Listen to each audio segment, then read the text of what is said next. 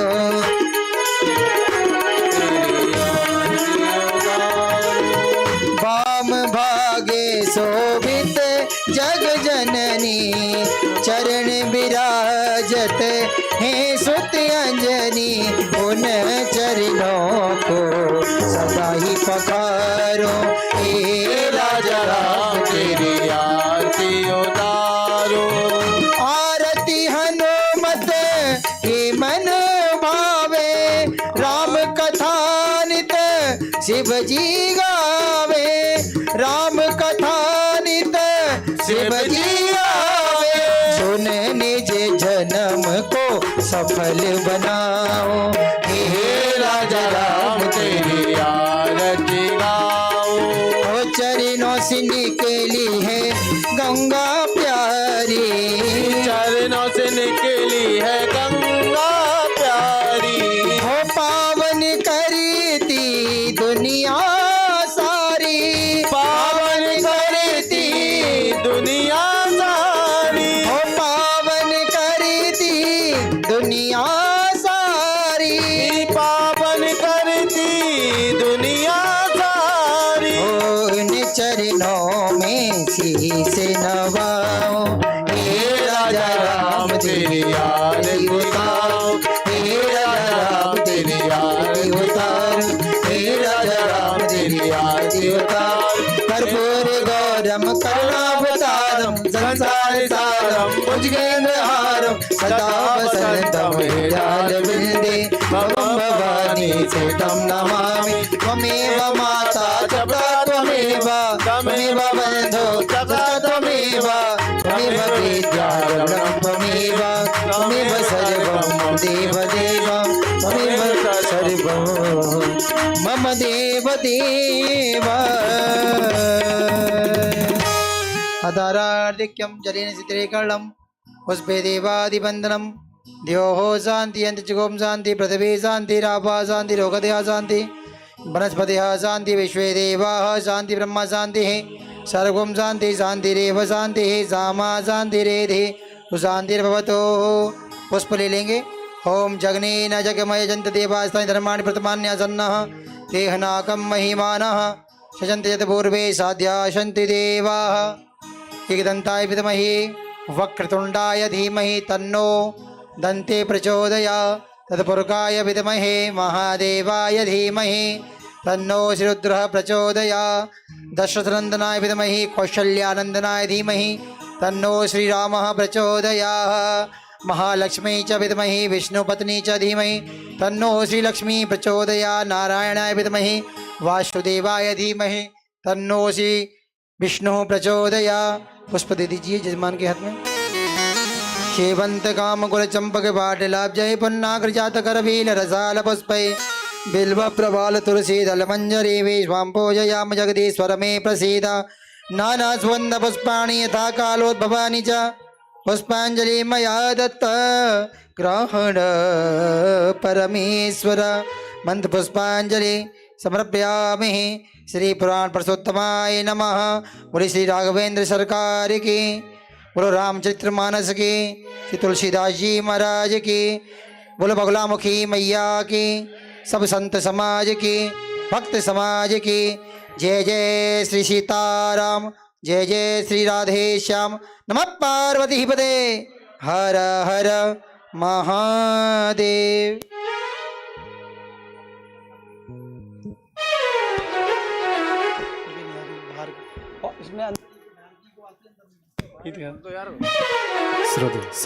आए आज मंगलवार का दिन है महाराज जी, तो आए हनुमान जी का एक प्यारा सा भजन आप प्रसाद लेके विश्राम करेंगे अपने घर के लिए। मनोजवा मारुतुल्य वेगम जितेन्द्रियं बुद्धिवता वरिष्ठम वातात्मजं वानरयोथ मोक्षं श्रीरामदूतं सरिणो प्रप